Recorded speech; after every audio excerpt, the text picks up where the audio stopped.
जरा सोचिए, जिसने अनगिनत आकाश गंगाओं का निर्माण किया, जिसने प्रकाश को गति दी, समय और स्थान की रचना की, पर्वतों को आकार दिया और समुद्र की सीमाएं तय की, क्या उस अनंत और सर्वशक्तिमान परमेश्वर को सच में हमारे झुके हुए सिरों की आवश्यकता है?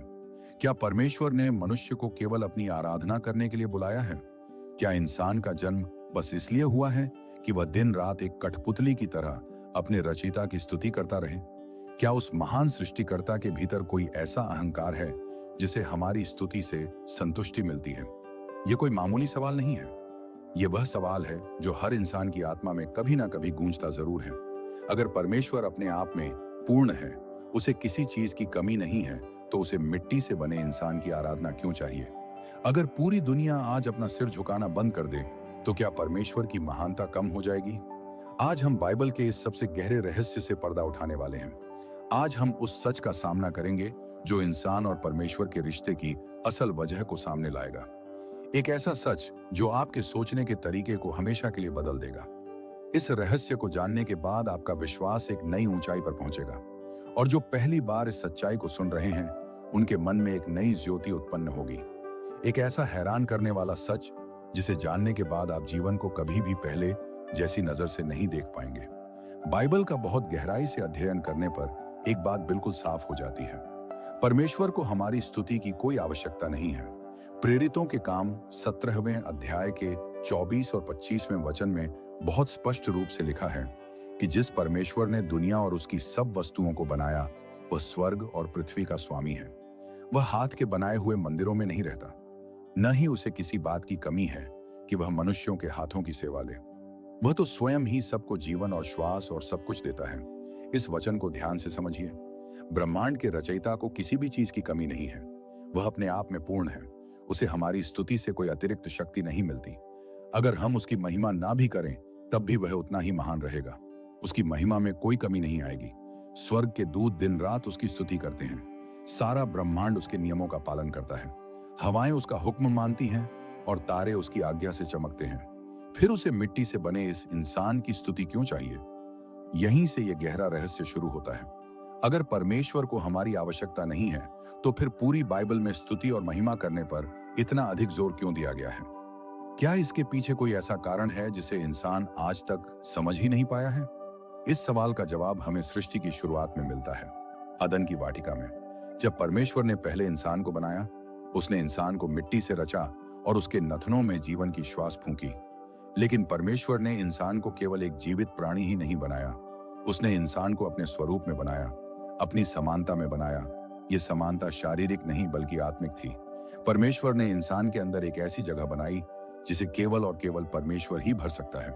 उसने हमें इसलिए रचा ताकि हम उसके साथ एक गहरे और प्रेम भरे रिश्ते में रह सकें। उसने इंसान को सोचने, समझने और फैसला करने की आजादी दी। वह चाहता तो हमें मशीनों की तरह बना सकता था जो बस उसकी आज्ञा का पालन करते। वह चाहता तो ऐसे इंसान बना सकता था जो सुबह शाम बिना सोचे समझे बस उसके गीत गाते। लेकिन उसने ऐसा नहीं किया, क्योंकि सच्चा प्रेम किसी से जबरदस्ती नहीं करवाया जा सकता। सच्चा प्रेम हमेशा आजाद इच्छा से ही उत्पन्न होता है। परमेश्वर चाहता था कि इंसान अपनी आजाद इच्छा से उसे चुने, उससे प्रेम करे, और यही प्रेम जब व्यक्त होता है तो वह आराधना बन जाता है। आराधना केवल गीत गाना या घुटने टेकना नहीं है। आराधना अपने संपूर्ण हृदय, अपनी संपूर्ण आत्मा और अपनी संपूर्ण शक्ति से परमेश्वर से प्रेम करना है। यह उस महान रचयिता के प्रति हमारा आभार है। लेकिन फिर भी सवाल वही है, परमेश्वर इसे क्यों चाहता है? कारण बहुत ही हैरान करने वाला है। परमेश्वर हमारी आराधना इसलिए नहीं चाहता कि इससे उसका कोई लाभ है, बल्कि वह इसलिए चाहता है क्योंकि इसमें हमारा लाभ है। जब हम परमेश्वर की महिमा करते हैं तो हम उसके करीब आते हैं। हम उसके स्वभाव को जानने लगते हैं। उसकी पवित्रता, उसका प्रेम और उसकी शांति हमारे जीवन में बहने लगती है। हम उसी के समान बनने लगते हैं जिसकी हम महिमा करते हैं। इस बात को एक उदाहरण से समझिए। जैसे एक फूल को खिलने के लिए सूरज की रोशनी की आवश्यकता होती है। सूरज को फूल की कोई आवश्यकता नहीं है, लेकिन फूल सूरज के बिना जीवित नहीं रह सकता। सूरज की रोशनी के बिना फूल मुरझा जाएगा। उसी तरह हमारी आत्मा का सूरज परमेश्वर है। जब हम आराधना के माध्यम से उसकी रोशनी में आते हैं तो हमारी आत्मा खिल उठती है। हम जीवन के वास्तविक उद्देश्य को समझ पाते हैं। हम जान पाते हैं कि हमारा अस्तित्व क्यों है और हमारा भविष्य क्या है। आराधना वह माध्यम है जिससे हम अपनी सीमित सोच से बाहर निकलकर परमेश्वर की अनंत सोच में प्रवेश करते हैं। ये हमें हमारी चिंताओं, हमारे दुखों और हमारे स्वार्थ से बाहर निकालती है। जब हम परमेश्वर की विशालता को देखते हैं तो हमारी अपनी समस्याएं बहुत छोटी लगने लगती हैं। हमें यह एहसास होता है कि दुनिया को चलाने वाला एक महान परमेश्वर है और हमारा जीवन उसके सुरक्षित हाथों में है। तो परमेश्वर मनुष्य से क्या चाहता है? मीका नबी की पुस्तक उसके 6 अध्याय और 8वें वचन में इसका उत्तर बहुत ही सरलता से दिया गया है। हे मनुष्य, उसने तुझे बता दिया है कि भला क्या है, और यहोवा तुझसे इसके अलावा और क्या चाहता है कि तू न्याय से काम करे, कृपा से प्रीति रखे और अपने परमेश्वर के साथ नम्रता से चले। परमेश्वर एक ऐसा जीवन चाहता है जो उसके प्रेम और उसकी सच्चाई से भरा हो। वह एक दिखावे का धर्म नहीं चाहता, वह एक सच्चा हृदय चाहता है। एक ऐसा हृदय जो अपनी कमजोरियों को स्वीकार करे और परमेश्वर के अनुग्रह पर निर्भर रहे। वह हमारे जीवन में इस कदर शामिल होना चाहता है कि हमारा हर एक काम, हमारा हर एक शब्द और हमारी हर एक सोच उसकी महिमा का कारण बने। लेकिन अदन की वाटिका में कुछ ऐसा हुआ जिसने इस पूरे रिश्ते को हमेशा के लिए बदल दिया। इंसान ने परमेश्वर की महिमा करने के बजाय खुद को ऊंचा उठाना चाहा। उसने उस एक नियम को भंग किया जो परमेश्वर ने उसकी भलाई के लिए बनाया था। उसने परमेश्वर के ज्ञान पर संदेह किया और अपनी ही बुद्धि को श्रेष्ठ मान लिया, और उस एक गलती का परिणाम पूरे मानव इतिहास पर हावी हो गया। इंसान परमेश्वर की उपस्थिति से दूर हो गया। लेकिन यहां सबसे हैरान करने वाली बात यह है कि जब इंसान ने परमेश्वर की आराधना करना त्याग दिया तो उसने आराधना करना बंद नहीं किया। मनुष्य का निर्माण ही इस तरह से हुआ है कि उसे किसी ना किसी चीज की आराधना करनी ही होती है। जब उसने सच्चे परमेश्वर को त्याग दिया तो उसने अपनी आराधना का केंद्र बदल लिया।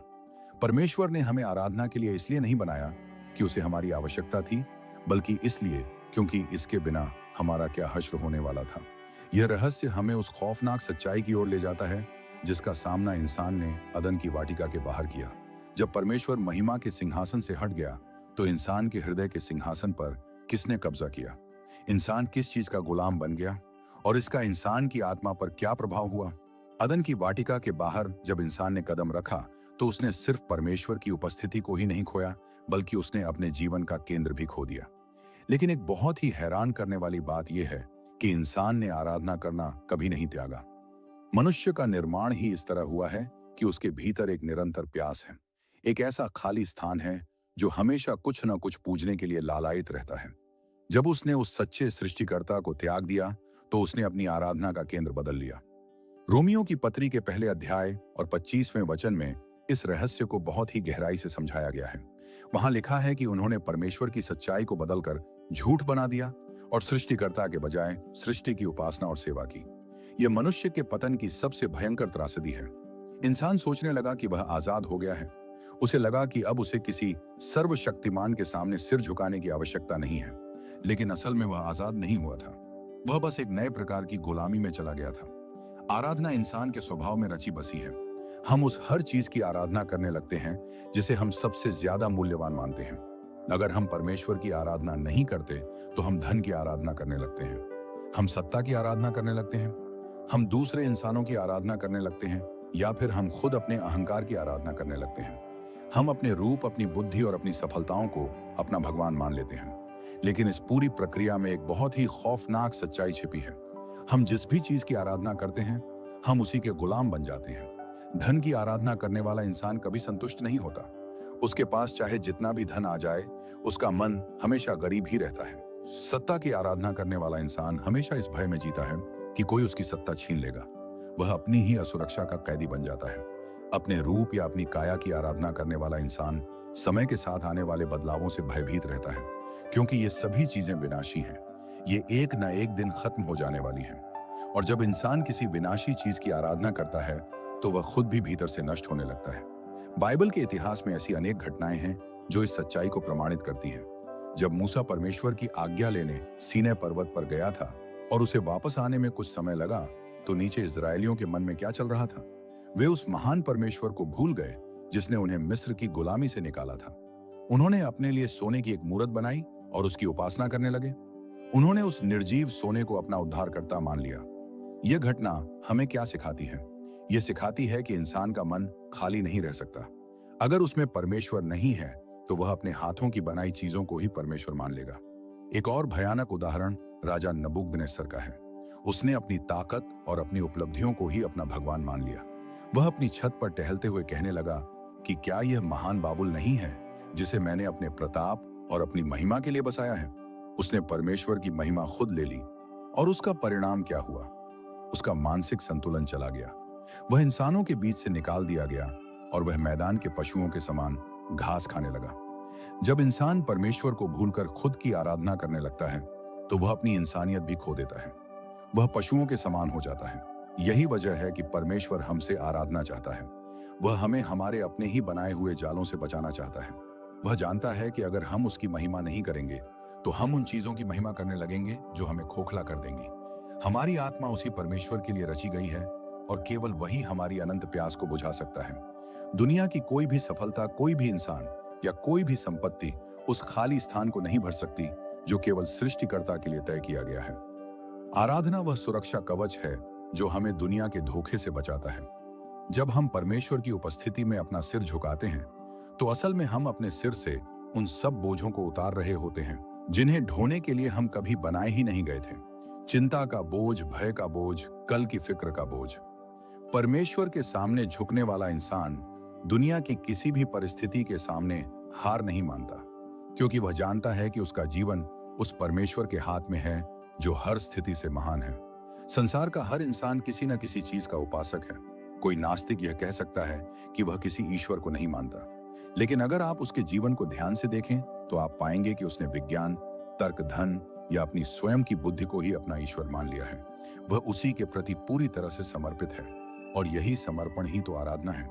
मनुष्य का यह मूल स्वभाव है कि वह अपने से विशाल, अपने से महान किसी सत्ता की खोज करता है।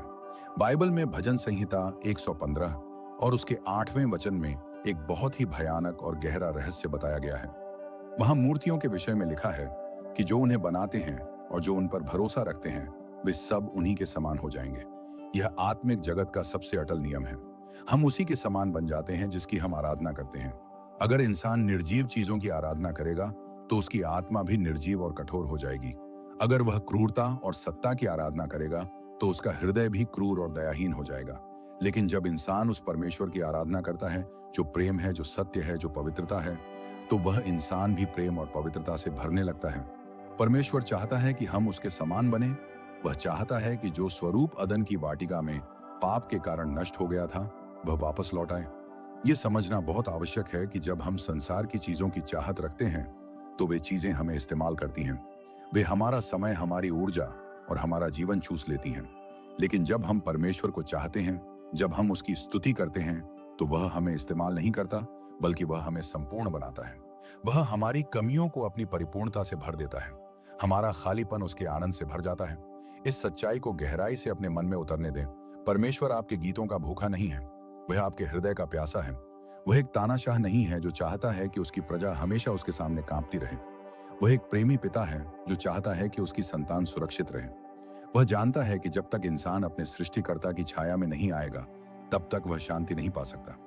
संसार की कोई भी उपलब्धि आपके मन की उस गहरी खाई को नहीं भर सकती जो केवल परमेश्वर के लिए बनाई गई है। इसलिए जब इंसान परमेश्वर से दूर होता है तो वह अक्सर अवसाद, निराशा और अकेलेपन का शिकार हो जाता है। वह हर जगह शांति तलाशता है लेकिन उसे शांति कहीं नहीं मिलती, क्योंकि वह असली स्रोत से कट गया है। एक वृक्ष की डाली अगर वृक्ष से अलग हो जाए तो वह कुछ समय तक हरी रह सकती है, लेकिन अंततः वह सूख जाएगी। हमारा जीवन भी वैसा ही है। परमेश्वर वह मूल वृक्ष है और हम उसकी डालियां हैं। हमारी स्तुति, हमारी महिमा और हमारी आराधना वह माध्यम है जिससे हमारा उस मूल वृक्ष से संबंध बना रहता है और हम जीवन प्राप्त करते रहते हैं।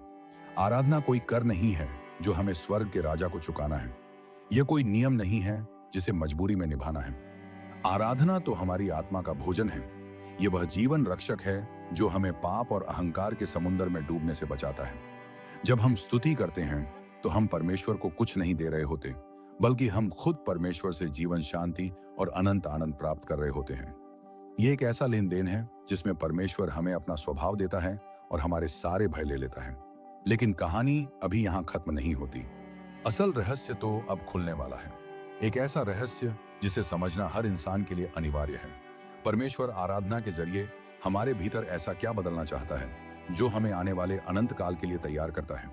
जब हम परमेश्वर के सामने झुकते हैं तो आत्मिक जगत में ऐसा कौन सा चमत्कार होता है जो हमारी आत्मा की पूरी संरचना को ही बदल देता है।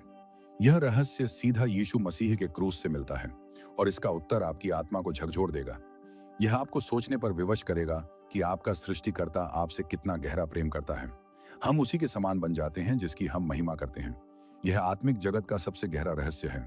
जब हम परमेश्वर की उपस्थिति में अपना सिर झुकाते हैं तो यह केवल एक रस्म नहीं होती, यह एक रूपांतरण है, एक ऐसा बदलाव जो हमारी आत्मा के सबसे भीतर के हिस्से में होता है।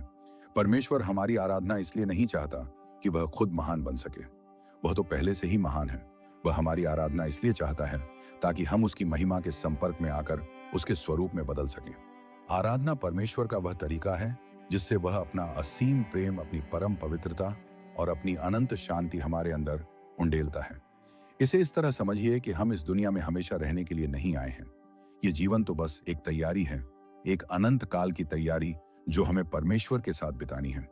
लेकिन उस अनंत काल में प्रवेश करने के लिए हमारी आत्मा को उस माहौल के अनुकूल होना होगा। एक मछली बिना पानी के जीवित नहीं रह सकती। ठीक वैसे ही एक पापी आत्मा परमेश्वर की पवित्र उपस्थिति में जीवित नहीं रह सकती। आराधना वह प्रक्रिया है जो हमारे भीतर से पाप और स्वार्थ को निकालती है और हमें स्वर्ग के योग्य बनाती है। परमेश्वर हमें स्वर्ग के लिए तैयार कर रहा है। वह हमें अपने परिवार का हिस्सा बनाना चाहता है और यह तभी संभव है जब हमारा स्वभाव उसके स्वभाव से मेल खाए। आराधना एक पवित्र अग्नि के समान है। जैसे सोने को आग में तपाकर शुद्ध किया जाता है, वैसे ही परमेश्वर की उपस्थिति हमारी आत्मा को शुद्ध करती है। हमारे भीतर का अहंकार, हमारे भीतर की नफरत और हमारे भीतर का सारा द्वेष उस अग्नि में भस्म हो जाता है। जब हम परमेश्वर की पवित्रता के संपर्क में आते हैं तो हमारी निर्बलताएं दूर होने लगती हैं। हमें एक नई शक्ति मिलती है, एक ऐसी शक्ति जो दुनिया की किसी भी वस्तु या किसी भी स्थान से प्राप्त नहीं हो सकती। यह शक्ति हमें हर तूफान का सामना करने का साहस देती है। हमें यह विश्वास मिलता है कि जो परमेश्वर मृत्यु पर विजय प्राप्त कर सकता है, वह हमारे जीवन की हर समस्या का समाधान भी कर सकता है। इंसान के इतिहास में एक समय ऐसा आया जब आराधना का असली अर्थ पूरी तरह से स्पष्ट हो गया। लोग सोचते थे कि परमेश्वर एक बहुत ही कठोर न्याय करने वाला है जो सिर्फ नियमों का पालन चाहता है। लोग जानवरों की बलि देकर उसे प्रसन्न करने की कोशिश करते थे। लेकिन यूहन्ना रचित सुसमाचार के 4 अध्याय और 24वें वचन में यीशु मसीह ने एक बहुत ही महान सत्य उद्घाटित किया। उसने कहा कि परमेश्वर आत्मा है और अवश्य है कि उसकी आराधना करने वाले आत्मा और सच्चाई से आराधना करें। यीशु ने यह स्पष्ट कर दिया कि परमेश्वर को किसी महल या किसी बाहरी दिखावे की आवश्यकता नहीं है। उसे केवल एक सच्चा मन चाहिए और इसी सच्चाई को साबित करने के लिए परमेश्वर ने वह किया जो इंसान की सोच से बहुत परे था। अगर वह केवल एक तानाशाह होता तो वह स्वर्ग से हुक्म चलाता और सबको अपनी स्तुति करने पर विवश कर देता। लेकिन वह तानाशाह नहीं है, वह एक प्रेमी पिता है। उसने स्वर्ग की महिमा को त्याग दिया और एक इंसान का रूप धारण किया। यीशु मसीह के रूप में परमेश्वर स्वयं इस धरती पर आया। उसने हमारे दुख सहे, उसने हमारे रोग सहे और अंत में उसने क्रूस पर अपनी जान दे दी। दुनिया के किस भगवान ने अपने लोगों के लिए इतना कष्ट सहा है? दुनिया का कौन सा राजा अपनी प्रजा के लिए अपने प्राण देता है? क्रूस की घटना ने आराधना का पूरा अर्थ ही बदल दिया। जब हम क्रूस को देखते हैं तो हम परमेश्वर से भयभीत नहीं होते, बल्कि हम उसके असीम प्रेम से भर जाते हैं। क्रूस हमें बताता है कि परमेश्वर ने हमसे हमारी स्तुति सिर्फ मांगी नहीं, बल्कि उसने क्रूस पर अपना सब कुछ देकर यह साबित किया कि वह इस स्तुति के योग्य है। उसने अपनी जान देकर हमें उस पाप से मुक्त किया जो हमें उसकी उपस्थिति में जाने से रोकता था। अब आराधना किसी भय से नहीं, बल्कि एक गहरे और सच्चे आभार से उत्पन्न होती है। जब एक इंसान यह समझ लेता है कि उसे बचाने के लिए परमेश्वर ने क्या कीमत चुकाई है, तो उसका पूरा जीवन ही एक आराधना बन जाता है। आराधना अब केवल होठों का गीत नहीं रही, यह हमारा संपूर्ण जीवन बन गई। हमारा दूसरों को माफ करना हमारी आराधना है। हमारा दुख में भी आशा रखना हमारी आराधना है। हमारा सच्चाई के मार्ग पर चलना हमारी आराधना है। जब हम यीशु मसीह के प्रेम को दुनिया में बांटते हैं तो वह हमारी सबसे सच्ची आराधना होती है। परमेश्वर हमारे जीवन के हर एक पल में उपस्थित रहना चाहता है। वह चाहता है कि जब हम सुबह जागें तो उसकी शांति हमारे साथ हो, जब हम काम करें तो उसकी बुद्धि हमारा मार्गदर्शन करे और जब हम सोएं तो उसकी सुरक्षा हमारे चारों ओर हो। आराधना वह पुल है जो इस नश्वर संसार को उस अनंत राज्य से मिलाता है। जब हम स्तुति करते हैं तो हम समय की सीमाओं से बाहर निकल जाते हैं। हम स्वर्गदूतों के उस समूह में शामिल हो जाते हैं जो दिन रात परमेश्वर की पवित्रता का गान करते हैं। यह एक ऐसा अनुभव है जो इंसान को उसकी वास्तविक पहचान याद दिलाता है। हम इस पृथ्वी पर केवल कुछ वर्ष बिताने और फिर मिट्टी में मिल जाने के लिए नहीं बनाए गए हैं। हम उस महान रचयिता की संतान हैं और हमारा घर वहां है जहां कोई आंसू नहीं, कोई मृत्यु नहीं और कोई दुख नहीं। परमेश्वर हमारी आराधना के माध्यम से हमें उसी घर की याद दिलाता है। वह हमें बताता है कि संसार की कोई भी संपत्ति उस अनंत महिमा की तुलना में कुछ भी नहीं है जो हमारे लिए तैयार की गई है। यह ब्रह्मांड का सबसे महान सत्य है। परमेश्वर को आपके किसी भी काम की आवश्यकता नहीं है। उसे आपके पैसों की आवश्यकता नहीं है। उसे आपकी ताकत की आवश्यकता नहीं है। लेकिन वह आपको चाहता है। वह आपके साथ वह रिश्ता कायम करना चाहता है जो अदन की वाटिका में टूट गया था। वह आपकी आत्मा का खालीपन भरना चाहता है। जो लोग ये सोचते हैं कि वे बिना परमेश्वर के इस दुनिया में सफल हो सकते हैं, वे शायद दुनिया की दृष्टि में जीत जाएं, लेकिन अंत में उनकी आत्मा हमेशा खाली ही रहेगी। वे उस अनंत आनंद से वंचित रह जाएंगे जिसके लिए वे रचे गए थे। अब फैसला आपके हाथों में है। ब्रह्मांड का रचयिता आज आपके हृदय के द्वार पर उपस्थित है। वह जबरदस्ती भीतर नहीं आएगा, वह केवल खटखटाता है। वह आपकी स्तुति का भूखा नहीं है, वह आपके साथ उस शाश्वत रिश्ते का प्यासा है। क्या आप आज उस सच्चाई को स्वीकार करेंगे? क्या आप उस अनंत प्रेम के सामने अपना सिर झुकाएंगे? क्या आप अपनी आत्मा को उस परमेश्वर से मिलाएंगे जिसने आपको अपने ही स्वरूप में रचा है? जब आप सच्चे मन से उसे पुकारेंगे तो आप पाएंगे कि वह हमेशा से आपके बेहद करीब था। उसने कभी आपका साथ नहीं त्यागा। वह आपके हर एक कष्ट को समझता है। जब संसार आपको ठुकरा देता है तब वह अपनी बाहें फैलाकर आपका स्वागत करता है। आपकी आराधना उस महान प्रेम का उत्तर है जो उसने सबसे पहले आपसे किया था। यही मनुष्य के जीवन का अंतिम और सबसे महान उद्देश्य है और यही उस रहस्य का अंत है जो आपको हमेशा के लिए मुक्त कर देगा।